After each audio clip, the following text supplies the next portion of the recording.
குகன்மில் செந்தில் அவர்கள் அடிக்கோடிட்டு காட்டியதை போல அந்த கருணாநிதி மதுக்கடைகளை திறந்தார் என்றால் இந்த கருணாநிதி சூலூரிலே மதுக்கடையை மூடினார் என்கின்ற புதிய வரலாற்றை இயற்றியிருக்கிற அண்ணன் மாவட்ட கழகத்தினுடைய துணை செயலாளர், சூலூர் தெற்கு ஒன்றிய கழகத்தினுடைய செயலாளர் பெருமைக்குரிய கருணாநிதி அவர்களே, இந்த நிகழ்விலே கலந்து கொண்டிருக்கிற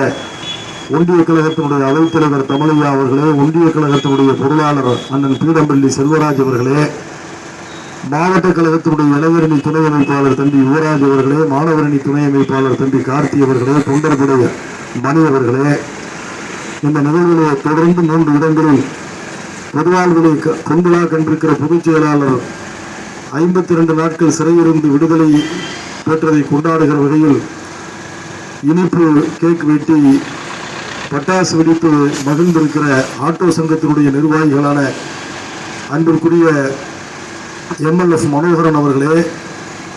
அன்பிற்குரிய ஆட்டோ ஷாஜகான் அவர்களே, சகோதரர் சதீஷ் அவர்களே, சிவராமன் அவர்களே, சிவகுமார் அவர்களே, செல்வகுமார் அவர்களே, கார்த்திக் அவர்களே, ரங்கநாதன் அவர்களே, மதன் கோபால் அவர்களே, பாலசுப்ரமணியம் அவர்களே, செல்வம் அவர்களே, தரணிதரன் அவர்களே, நடராஜ் அவர்களே, சுரேஷ் அவர்களே, இந்த நிகழ்விலே தொடர்ந்து எங்களோடு கலந்து கொண்டு வாழ்த்துறை வழங்கியிருக்கிற சூலூர் தெற்கு ஒன்றியத்துக்கு உட்பட்ட கிளைக்கழக நிர்வாகிகளான மனோகரன் அவர்களே, சாமிநாதன் அவர்களே, வெங்கடேஷ் அவர்களே, கணபதி அவர்களே, மோகன் அவர்களே, ஆட்டோ யுவராஜ் அவர்களே, இந்த நிகழ்விலே எதிர்பாராத முத்தம் போல் வந்து கலந்து கொண்டிருக்கிற இயக்க முன்னோடிகளில் ஒருவரும் எங்கள் தெற்கு திசையிலே பிறந்து கொங்குச்சீமையிலே கூடு கட்டி கொண்டிருக்கிற கொள்கை குயில் சைமன் அவர்களே, இந்த சுற்றுப்பயணத்தை அண்ணன் கருணாநிதி அவர்கள் வடிவமைப்பதற்கு துணை நின்றிருக்கக்கூடிய ஒளிபெருக்கி பகவதி ஒளிபெருக்கியினுடைய உரிமையாளர் அண்ணன் மூர்த்தி அவர்களே, ஆபரேட்டர் தம்பி கௌரவன் அவர்களே, விளம்பர வாகனத்தினுடைய ஓட்டுநர் தம்பி ரமேஷ் அவர்களே, இந்த பகுதியிலே வாழ்கின்ற பெரியோர்களே, தாய்மார்களே,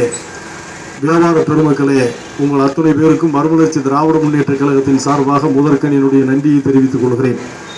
இங்கு எனக்கு முன்னால் பேசிய நம்முடைய மாவட்ட கழக செயலாளர் அவர்கள் குறிப்பிட்டதை போல ஒவ்வொரு ஆண்டும் கோவை புறநகர் மாவட்டத்தில் நம்முடைய சூலூர் தெற்கு ஒன்றியத்தில் சூலூர் பேரூராட்சியில் திட்டமிட்டு குடியேற்றுகின்ற நிகழ்ச்சியை இயக்கத்தினுடைய தலைமை கழகத்தினுடைய நடவடிக்கைகளை வெற்றிகரமாக நடத்தியிருந்தாலும் கூட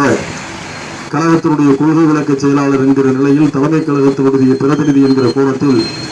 கடந்த மே 6ஆம் தேதி பொழுது புலர்ந்த போது நான் குடியிருக்கின்ற தொட்டில் பிரதேசமான என் வீட்டு முற்றத்தில் குடியேற்றி